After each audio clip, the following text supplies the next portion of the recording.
makes a compelling argument with regard to Alaska, but how can that argument apply to the 30 million acres in the Gulf of Mexico that are not drilled, but, as the Senator has said, ought to be drilled? Well, Mr. President, I appreciate the question from my colleague from Florida, as we recognize, coming from different parts of the country where we have access in close proximity to the oil and gas resource, but recognize that there are differences between where we are in our geography and perhaps the approach. Down in the Gulf of Mexico, I think your climate allows for exploration and production probably 365 days out of the year, a little bit different up in an Arctic environment, and we respect that.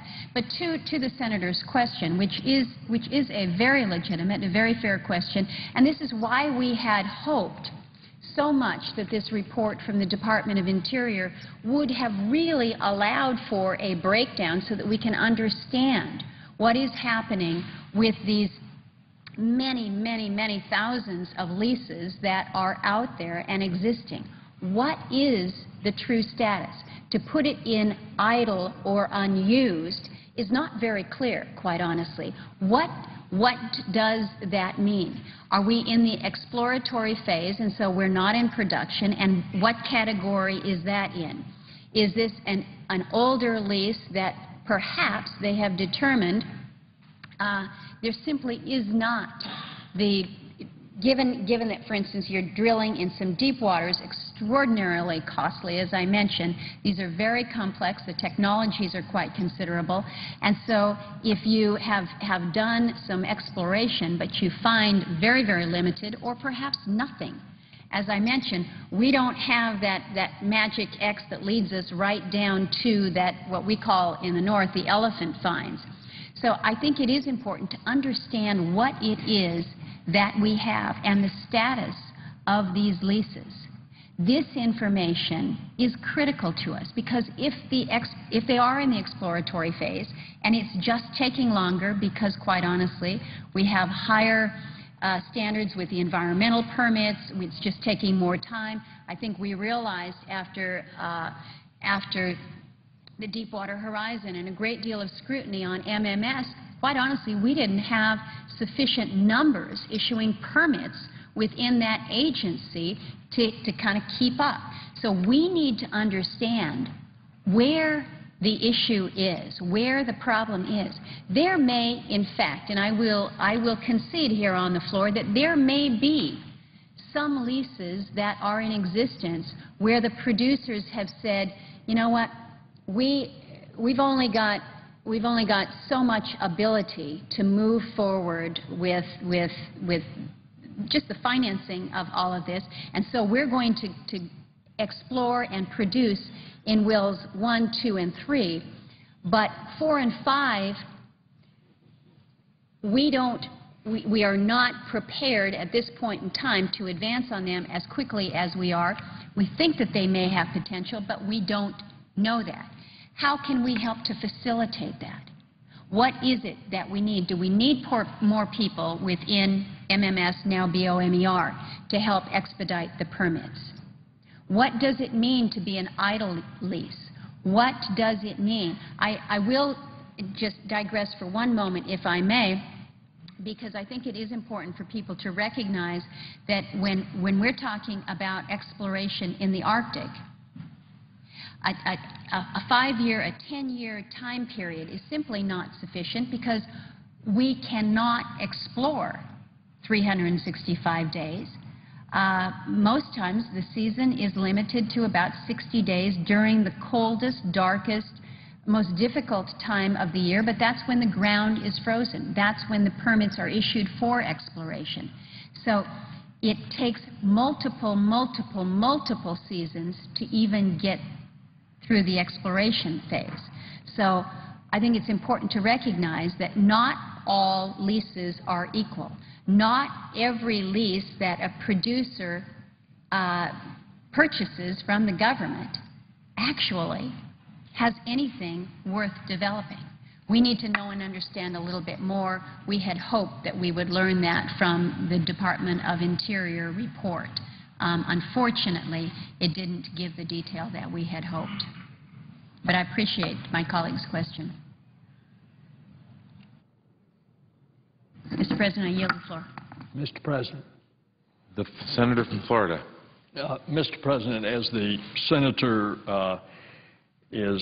from Alaska is leaving the floor, I would just say to her that I appreciate her point of view, that what she has expressed, there is certainly an opportunity for working something out.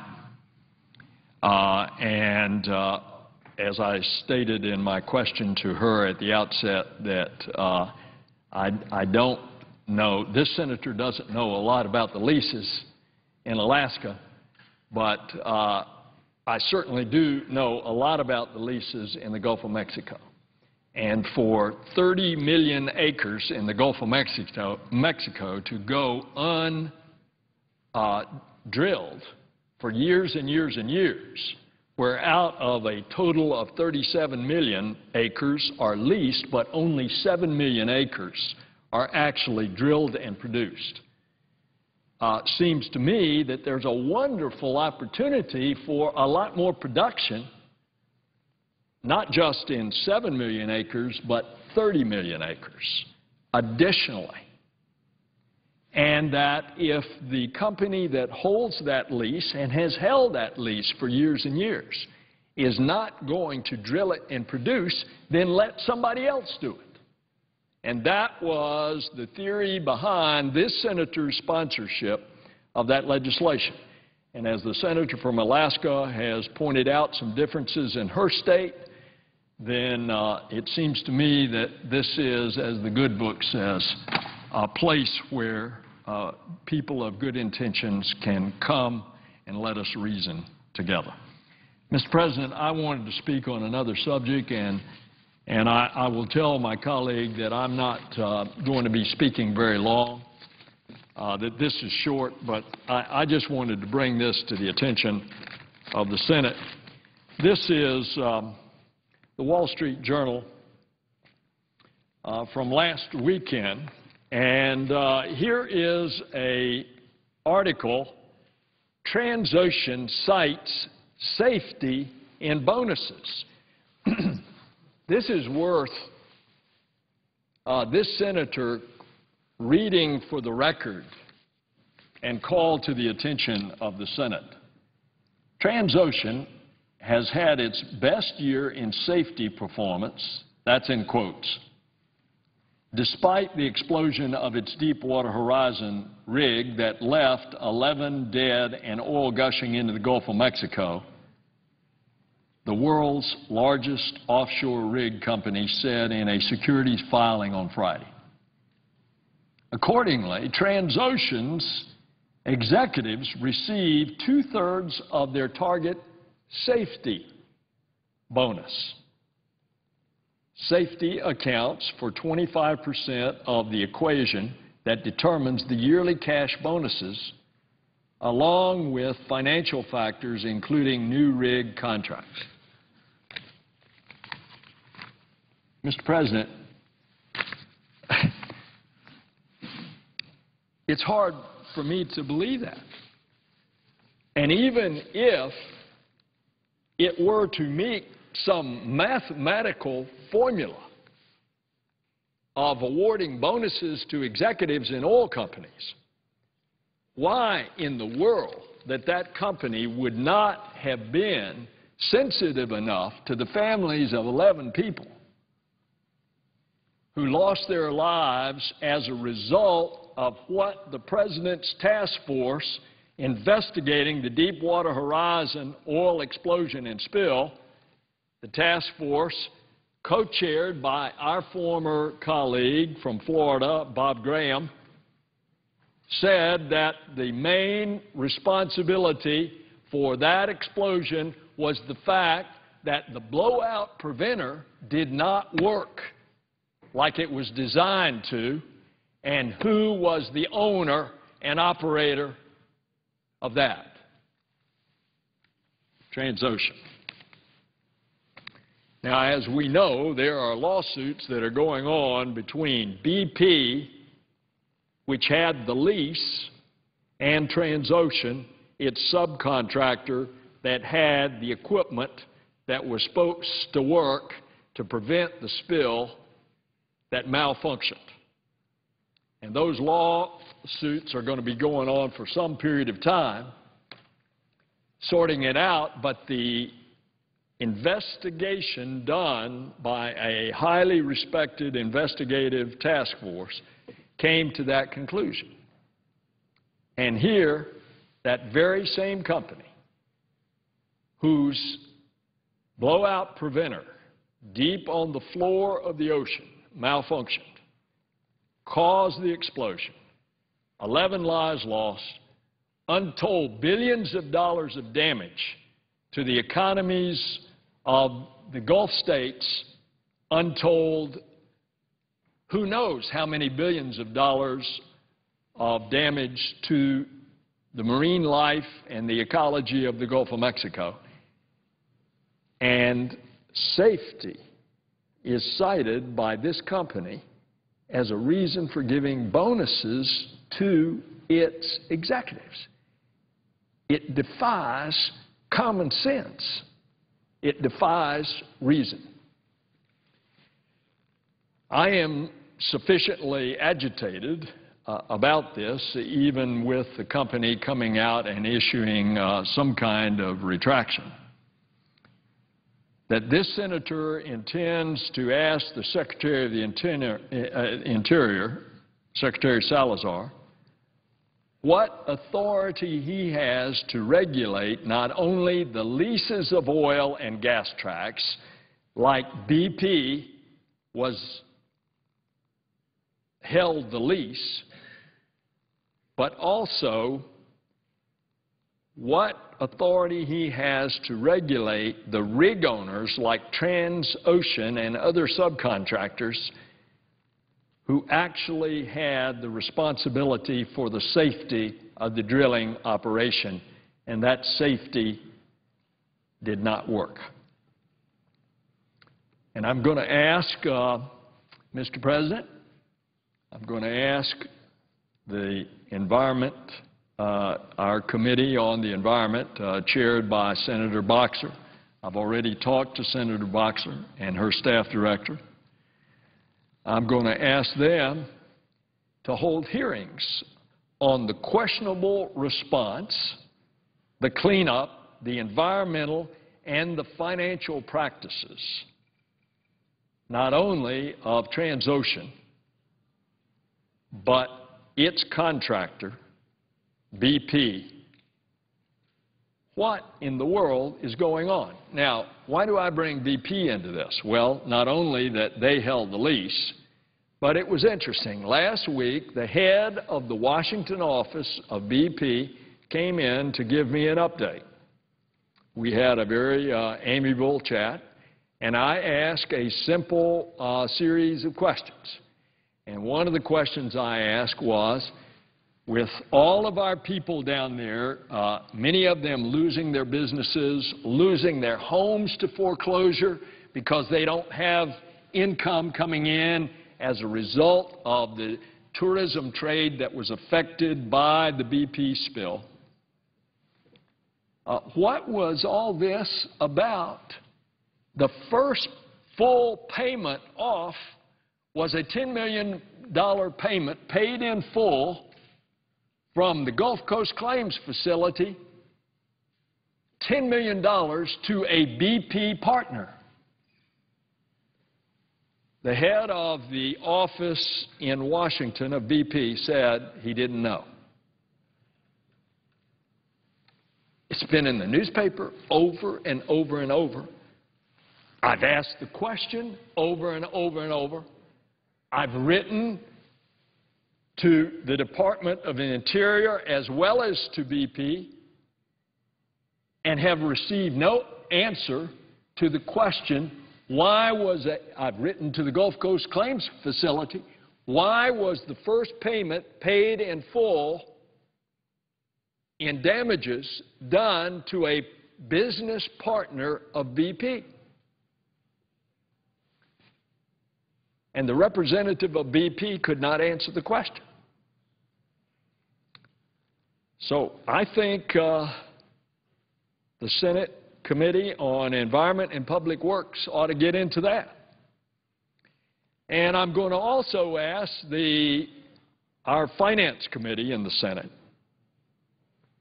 to hold hearings on the financial practices of BP and Transocean and other corporations like them. A corporation like Transocean that I think is domiciled in Switzerland and who holds a lot of their assets and earnings abroad, earnings that come as a result of doing business in the United States, but of which those earnings are held abroad and taxes are not paid for the privilege of doing that business and earning profits in their business that is conducted in the United States. Now, Mr. President, I think we owe this to our taxpayers. This senator certainly owes it to his constituents who have suffered mightily as a result of this BP oil spill, along with the malfunctions that went along in the procedures and in the equipment of that tremendous disaster that so many have suffered so long. Mr. President, I yield the floor.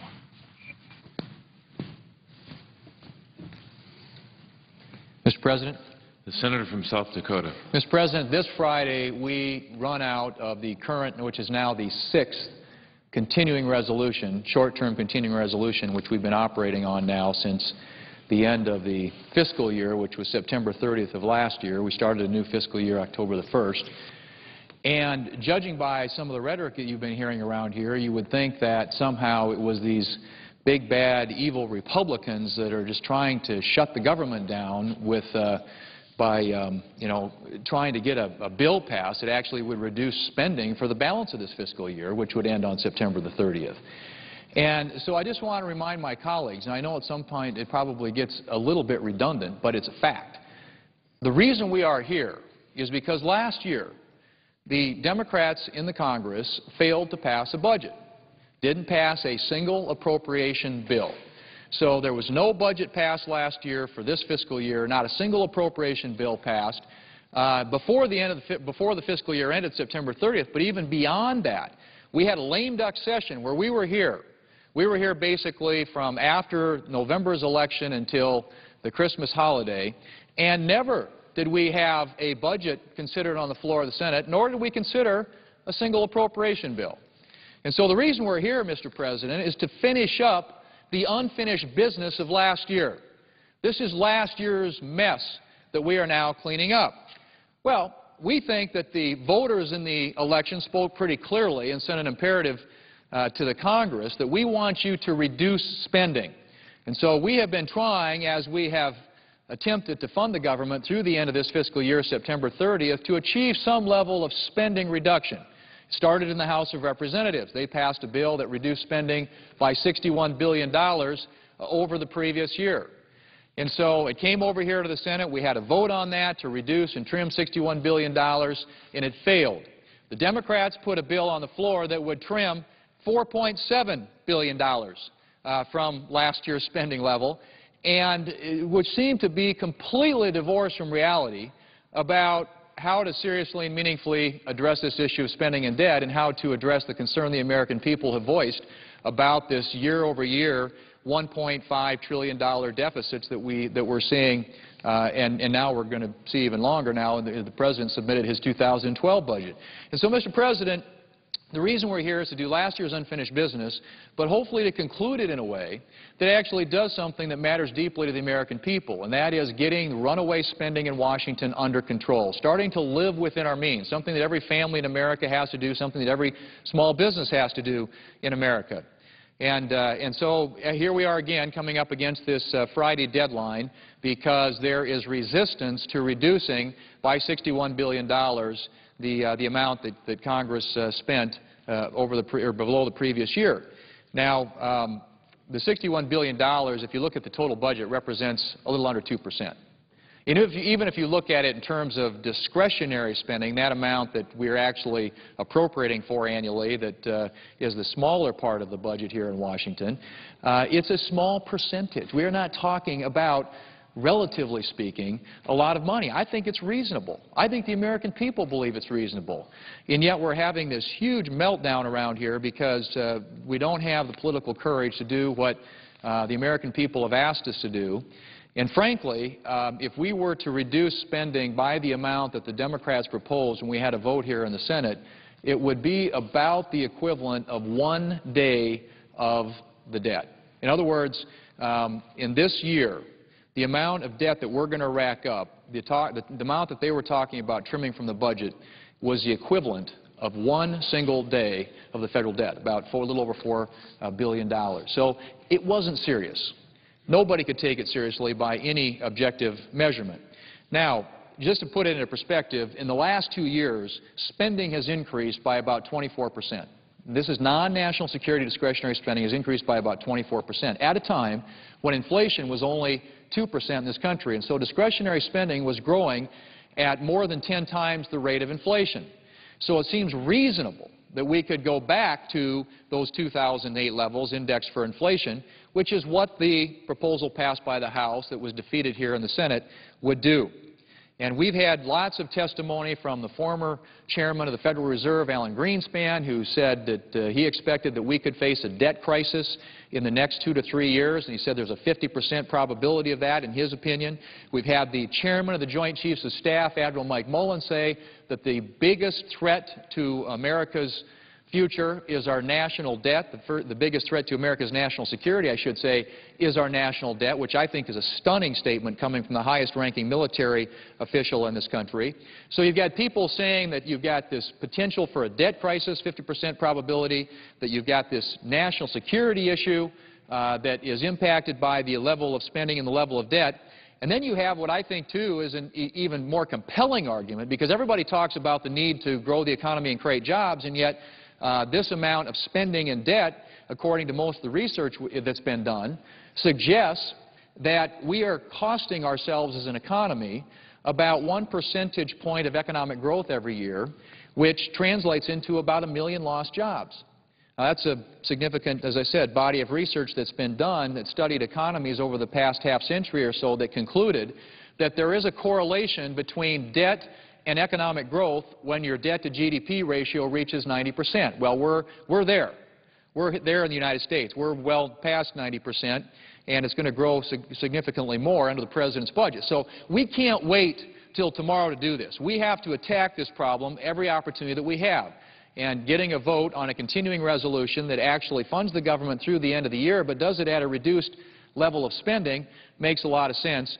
And I don't know of anybody here that wants to see a government shutdown. We're all here simply because this is unfinished work from last year, unfinished business from last year. We have to get this budget passed, and we ought to do it in a way that actually does, in a meaningful and somewhat serious way, I would add, reduce spending. Now, the President's budget, which he came out with here a couple of months ago and would start the 2012 budget discussion, failed on every level to address the major challenges facing the country. Not only does he not deal with this issue of discretionary spending, and frankly, he's been missing in action in that debate entirely. We have not heard from the administration about this, but more importantly, his budget does nothing to address the big part of the budget, Social Security, Medicare, Medicaid, which constitutes today 55% of the federal budget, and it will grow dramatically over time as the 80,000 baby boomers begin to retire. And so what he proposed in his budget was increased spending, increases in taxes, and about a $12 trillion increase in the federal debt over the next 10 years. And so nothing serious done in terms of addressing spending, debt, or taxes.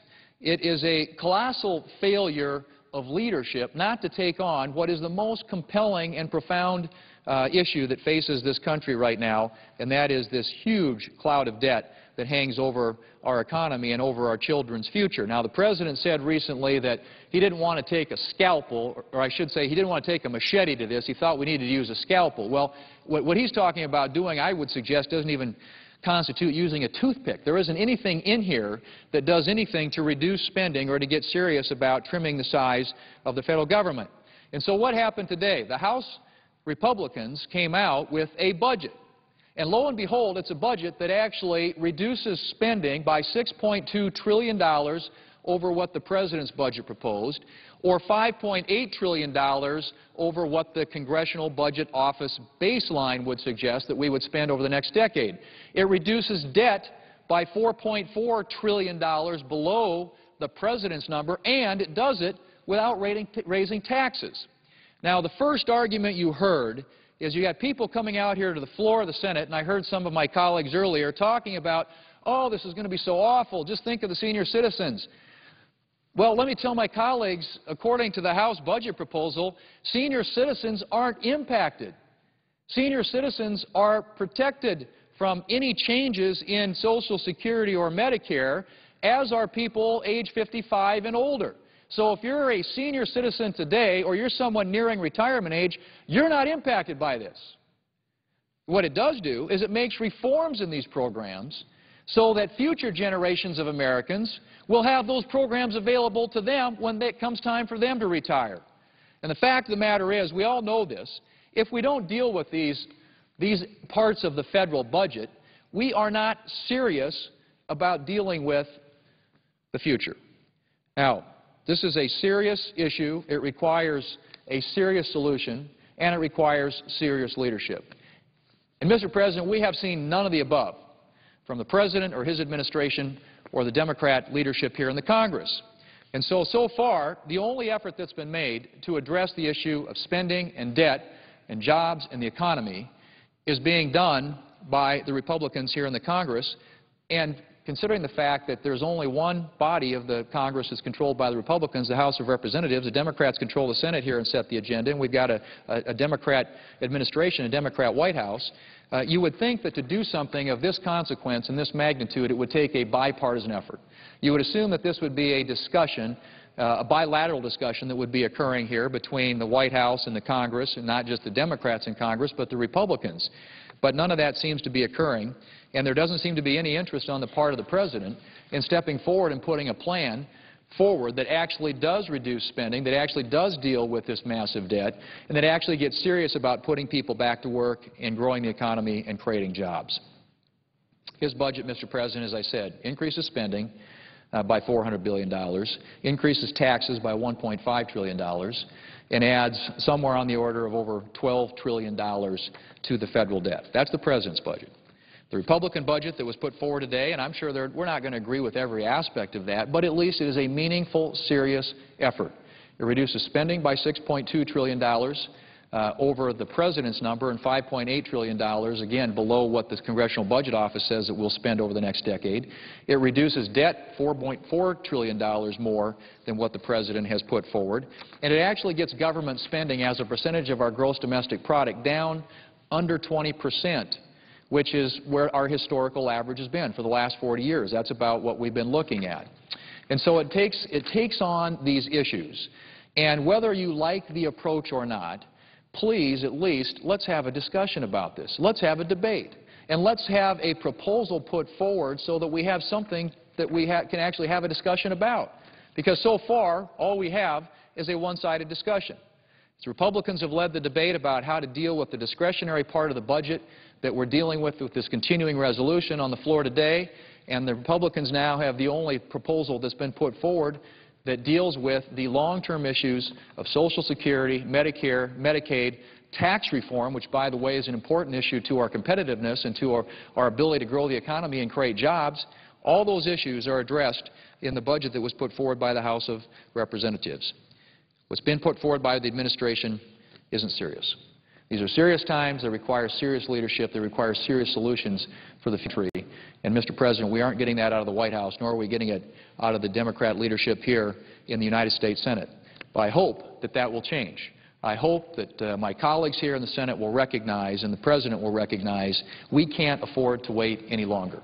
We have added over $3 trillion to the federal debt just in the first 2 years of this President's administration, and that number, as I said, will grow by about $12 trillion over the next decade.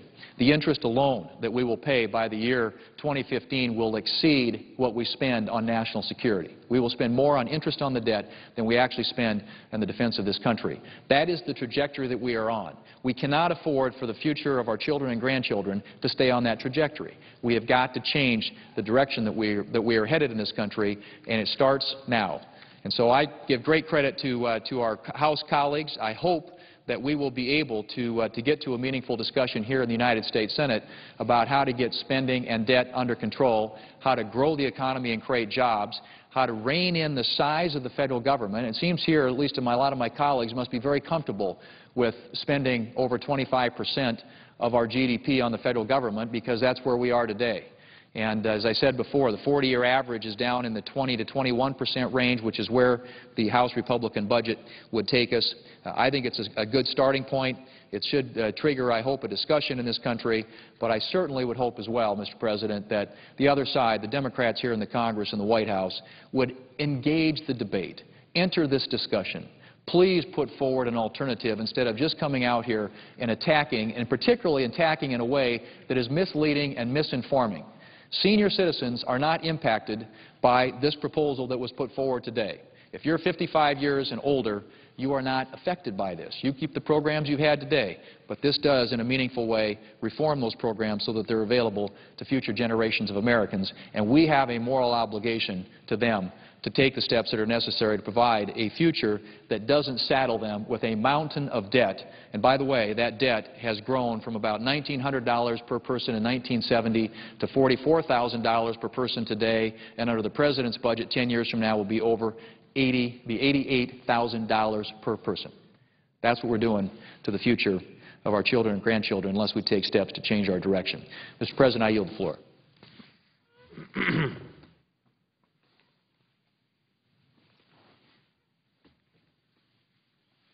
Mr. President. Senator from Indiana. Mr. President, today, along with Senator Wyden, we introduced a bipartisan tax reform legislation, piece of legislation that I believe, and both of us believe, and hopefully we can gather a consensus in this body to believe that is necessary to be a component of addressing the current fiscal situation we're in today. The senator from South Dakota just articulated very well the plight that we currently are facing with our current federal deficit and accumulating debt. And I don't think I could have said it better than he did. He laid out what I think most Americans are now realizing, and that is that we have to get a grip on our current fiscal situation in this country if we're going to provide any kind of opportunity for the future, prosperity, opportunity for our young people to get good jobs, buy homes, raise a family, send their kids to college, and even in a more current sense, it's get our economy moving again to the point where we can get people back to work and become a prosperous leading nation in the world. We are gradually and accelerating all the time, losing that position because of our fiscal situation. This morning, a number of us met, both Republicans, Democrats, in one of a series of meetings that we've been having with outside experts. Dr. Carmen Reinhart and Dr. Ken Rogoff spoke to us this morning, both distinguished and respected economists and others who have studied the situation, laying out the current status of our fiscal situation and the economic plight that it is putting our country into. One of the things that they said, and I think the reason that I'm on the floor this evening, is that unless we address all the aspects of both dealing with our fiscal crisis, both in terms of excessive spending that's taking place and has taken place over the last several years, but also components for growth, we are not going to successfully address this. We not only have to look at the spending, which has accelerated dramatically in the last few years, and the amount of deficit we're accumulating every year and the amount of debt that we're rolling up, but we also have to look at ways in which, in addressing that by cutting spending, we can also spur the economy to growth. And the component for growth pretty much falls along the lines of tax reform. Senator Wyden had worked for 2 years with former Senator Gregg. They spent a great deal of time putting together a very comprehensive plan. Senator Gregg, as everyone knows, here retired after many, many years of distinguished service, was recognized as one of, if not the leading proponent and of budget stability, of economic growth, of all the aspects that go into dealing with economic situations. He's greatly missed. I've had the privilege of being his friend, of serving with him, and then having him encourage me to take his place in moving this legislation forward. I spent the last 3 months working with Senator Wyden, who is a co-author of that, along with Senator Gregg. We've made some refinements to this. We are introducing it today. We will be doing a formal introduction of it together in the coming days. But the agreement and the growing consensus, I think, that we hear from everyone is that comprehensive tax reform has to be a component of addressing our fiscal plight and getting us back into a period of sustained growth. S-727 is the bill that it will be available for people to look at, the Bipartisan Tax Fairness and Simplification Act of 2011. It simplifies our current tax system. It holds down rates for individuals and families. It provides tax relief to the middle class and creates incentives for businesses to grow and invest in the United States. Now, as we know, when any structure that is built, the first thing you do is build a solid foundation. And what we're trying to do in our tax reform package is build that foundation based on several basic principles. We believe that to avoid and to bring forward on a bipartisan basis, we have to have a tax package that is revenue neutral, so that it is not stereotyped and characterized as a backdoor means of raising taxes or of cutting spending. But revenue neutrality means that we can go forward knowing that it is not used for that purpose, but for the purpose of putting in place a tax system that will stimulate growth, provide for better competitiveness for our industries and businesses, and make us a more prosperous nation. Simplification is a key foundational principle, as well as protection for middle class and families, fairness across the board, and as I said earlier, economic growth. And I'd like to address each of those. First of all, achieving a revenue-neutral bill, this has been analyzed by the Joint Tax Committee, and basically we have information back that it is revenue neutral. This analysis is based on a static basis. As we all know, if you put in place policies that will encourage growth and stimulate growth, it becomes a dynamic scoring, but CBO doesn't do dynamic scoring, nor does JTC, the Joint Tax Committee. But nevertheless, even at the static analysis of this bill, it achieves revenue neutrality, and it is our goal to maintain that throughout as adjustments might be made. Simplifying the tax code has to be one of the very first things that we do. Today, the U.S. tax code is 71,684 pages in length, and it includes a tangled web of over 10,000 exemptions, deductions, credits, and other preferences. Now, Mr. President, I took 3 tax courses in law school. I don't begin to understand the 10,000 plus exemptions and deductions and preferences that are in there. I turn it over to an accountant who spends every working hour of his week, every day of the year, trying to stay up with the complexity of this tax code. It is no secret that Americans spend 6.1 billion hours each year filling out tax forms, and roughly $163 billion a year is spent on tax compliance. It's a great benefit for accountants and tax lawyers, but nevertheless, the average person simply cannot begin to comprehend the complexity of this code, and we pay a significant price for that. along that line, people sense a real sense of unfairness of this. You're always wondering if your neighbor has got a better accountant or a better tax attorney or has figured out a way to take advantage of a deduction or exclusion or a tax preference that you weren't aware of.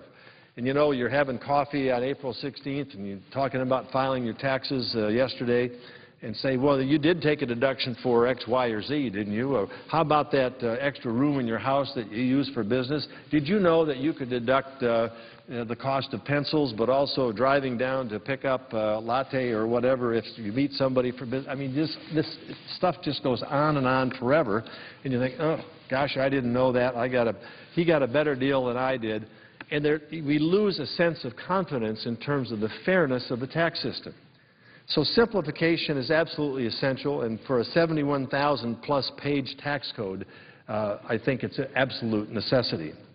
We reduce the number of tax brackets, first of all, for individuals from 6 to 3. And we also eliminate the alternative minimum tax, which means you have to calculate your taxes twice in many instances to see which one is the higher and which one you pay, which doubles the amount of time or adds a lot to the amount of time. I want to point to this chart here on my right, the Wyden-Coates Tax Reform Act of 2010. This is what a simplified U.S. income tax form will look like if this bill is passed. It is one page. It incorporates obviously the information about who you are and whether you're married and your spouse's Social Security number and yours, et cetera, whether you're head of household. Very simple provisions here that's on the tax form now. We all can figure out how to work through here. Right here you list your dependents and the relationship to you, and you get their Social Security number, and then to see whether or not you qualify for a dependents deduction. And you put that, check those off, and you list your capital gains and your dividends here. Your total income is added together, and then you adjust that by some very simple retained exemptions that we have not taken out, and deductions, tax credits, all still on one page. You come down to the payment, you either get a refund or you owe the government a little bit more money, and that's it, and you send it in. We also have a provision in there that if you don't want to do this yourself or you have some confusion, it is basic enough that you can electronically or by telephone or whatever, ask the IRS to do it for you. They will calculate it for you, send it to you, you can review it, and then certify that it's correct or you have questions that can be answered. So point number one, simplification is absolutely necessary. It can be done, and we have structured it so with 3 brackets that allow us and allow individuals to fill out their taxes on the basis of this simple form. Secondly, we've talked about, thirdly, after revenue neutrality and simplification, we're talking about how do we use this to grow the economy. Clearly, with the fiscal situation we're in today, we are not going to solve our problem just by cutting or by raising taxes. We need to have a growth component so that we can achieve more revenue through the prosperity and growth of corporations, in income levels of individuals, and so forth. So we are reforming our code in a way to help us get out of this fiscal situation by improving the prosperity and growth of the country. Our current tax system places the employers, and businesses at a disadvantage in the global marketplace. If you look at this chart on my left, the United States, out of 36 countries, which are the most competitive countries for competing for global business around the world, out of 36 countries, the United States is 35th out of 36 in the highest rate of taxes paid by our corporations. And they're competing against countries like Germany and France and Austria and Turkey and Chile and all these that are listed here, Asian nations and so forth, that have much lower combined tax rates than the United States. We want to lower this level of payment of taxes from the United States, in the United States by U.S. businesses to 24% from the current rate of 35%. And if you go by a combined rate, it ends up with numbers a little bit different than that. But we want to move the United States down here into the competitive area where we are competitive with all those countries that we compete with, to sell products overseas in this global economy. And we do that and pay for it by eliminating a lot of the credits, special preferences, exemptions, deductions that are available in those 10,000 plus pages, or excuse me, 71,000 pages, resulting in 10,000 or more special exemptions. We eliminate a lot of those in return for a lower corporate rate. We've talked to a number of businesses, small, large, and medium, saying, you know, if you could just get the rate down where we're competitive, we don't need to dig into the tax code to try to find all these special exemptions. It's been called corporate welfare. It doesn't always fall in that category. Some of this is legitimate, but it's not across the board. And so while it addresses problems of a specific industry or a specific company, it doesn't address it across the board in a way for their competitors to be treated in the same way. So under Wyden-Coates, we try to level the playing field and make investing in the United States more attractive to businesses of all sizes. We have a repatriation provision in there, which at another time we'll explain in more detail. But a number of organizations, including Heritage and the Manufacturers Alliance, have done studies and produced information that show that a lowering of this rate is a job creator. It's a growth component. The Heritage Foundation found that the legislation could create up to 2.3 million new jobs a year while cutting the federal deficit by an average of $61 billion a year just through the changes that we have made in the corporate structure of taxation. The Manufacturers Alliance published a paper concluding that such an approach would, and I quote, create nearly 2 million jobs on a net basis and add an extra $500 billion to GDP by 2015. The Alliance also estimated that the increase in economic activity from this legislation could reduce the debt by $1.2 trillion over the coming decade. I want to repeat that. While CBO or the Joint Tax Congressional Budget Office or Joint Tax might score this on a static basis, meaning that lowering tax rates they don't calculate in what the potential growth from that would be in a fluid way, in a dynamic way. History shows us that every time taxes are lowered, there is an uptick in economic activity and, more important, an uptick in the hiring and drop in the unemployment rate. So getting us more competitive with our competitors around the world will clearly bring a yet undetermined number of more revenue coming into the government based on higher profits by our companies and resulting in more employment. That is a key component of this tax reform. Protecting the middle class and families is also another key component of our tax reform and of the Wyden-Coates plan. Today, a family of four in Indiana making $90,000 and filing jointly would owe nearly $13,000 in personal income taxes. Under Wyden-Coates, that family would keep more of their hard-earned money and save approximately $5,000 in personal income taxes. We protect and extend important tax deductions for families. We don't eliminate all deductions to reach our simplified tax code with only three levels of taxation without increases. We retain the rates we don't raise any of the rates that are currently in place. We keep the dependent tax credit, which is set to drop to $2,400 in 2 years. We, under the Wyden-Coates plan, permanently set that credit at $3,000, a benefit to families. The child tax credit is scheduled to revert to $500 in 2013. Wyden-Coates eases the tax burden on families by permanently setting the child tax credit at $1,000. We promote personal saving and investment. We think it's important that we encourage this saving and investment. Today, we have 3 separate IRA or individual retirement account plans for savings and investments available to individuals in the United States. Wyden-Coates promotes this by expanding tax-free saving opportunities and consolidating these three new accounts into one account that would allow a married couple to contribute up to $14,000 a year to tax-favored retirement and savings accounts. So we take the three current plans in existence, we consolidate it into one, we increase the amount per year that can be tax-free donated to those savings and retirement accounts as another way of looking out for families and their need to save for the future. Making the tax code fair. Today, our current tax system picks winners and losers.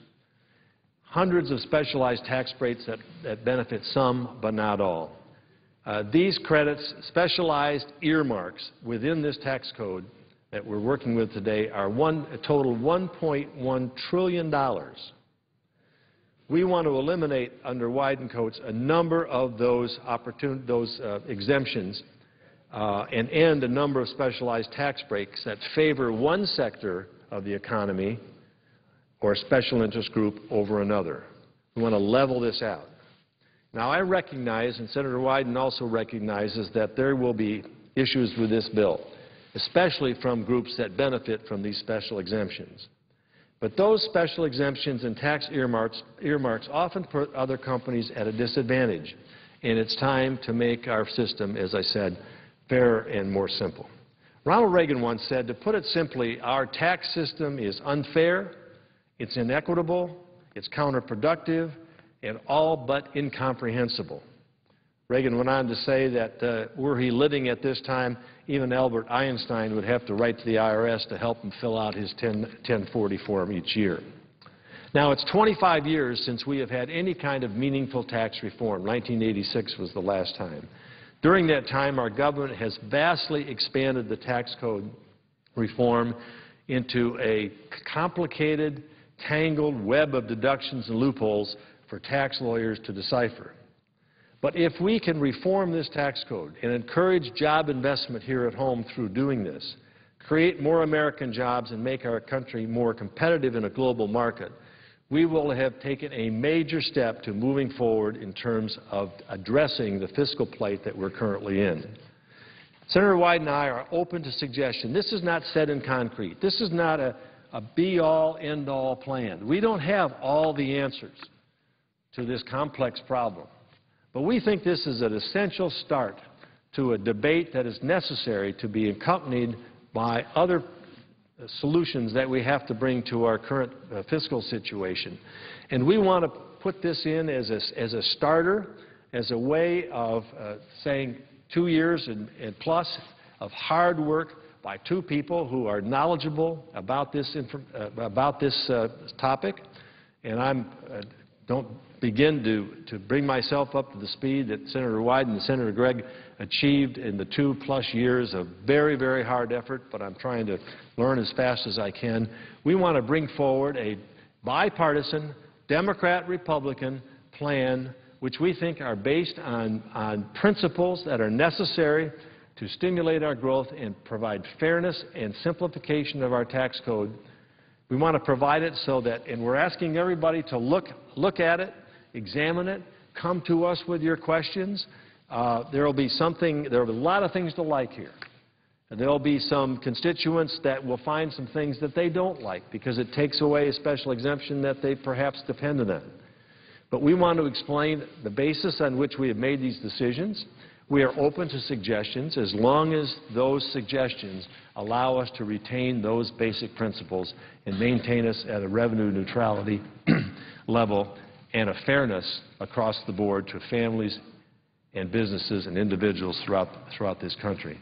So I urge my colleagues to take a look at this, to work with us. The door is open for us to sit down and talk to whether there are our colleagues here in the Senate or businesses or families or individuals across the country that want to bring their special input to this particular effort. We look forward to working with them and over time incorporating this in the plan to make us a healthier fiscally country and a country that's growing and dynamic and can retain its place as a place of prosperity and opportunity for not only those of us today, but for our future generations. Mr. President, with that, I yield the floor, and I note the absence of a quorum. Clerk will call the roll.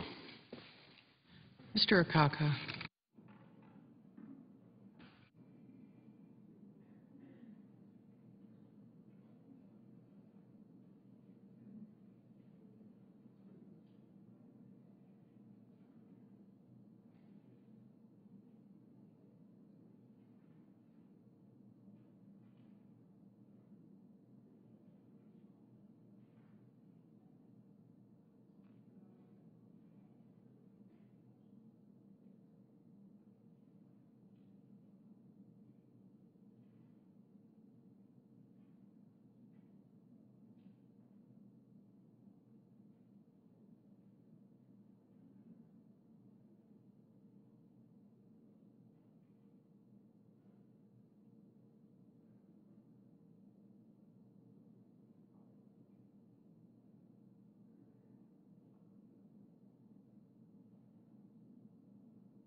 As we wait for a senator to speak, a little bit of news.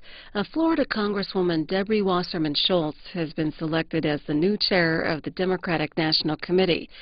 NBC News writes that she'll not give up her House seat to take the post. Representative Wasserman Schultz replaces outgoing DNC Chair Tim Kaine, who announced today that he's running for the open U.S. Senate seat in Virginia. Throughout the day, we've heard senators come to the floor talking about federal spending.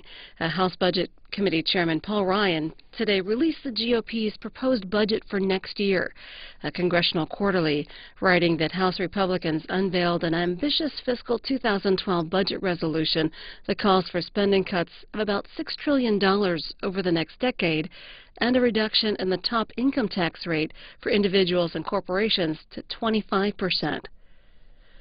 Meanwhile, House Speaker John Boehner and Senate Majority Leader Harry Reid met on Capitol Hill this afternoon about funding for the federal government for the rest of this budget year through September 30th.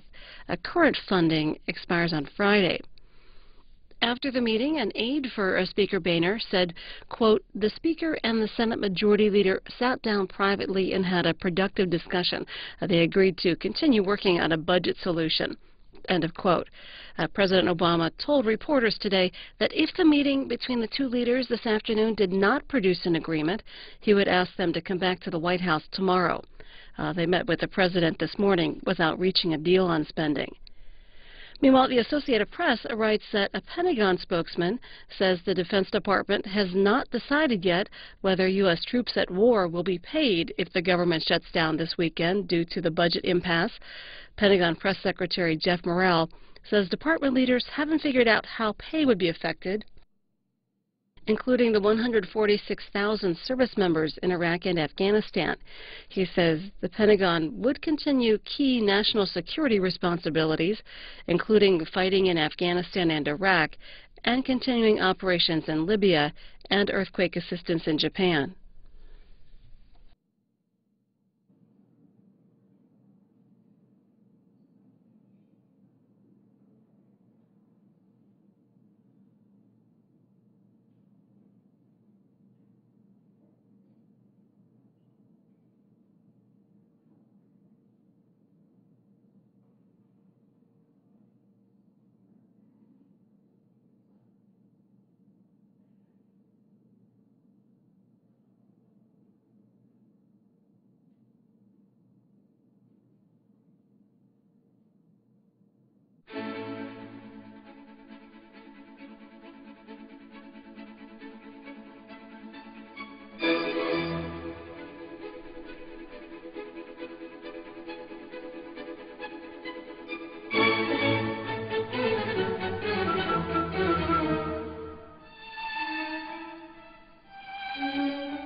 Mr. President, The senator from North Carolina. I ask that the quorum call be vitiated.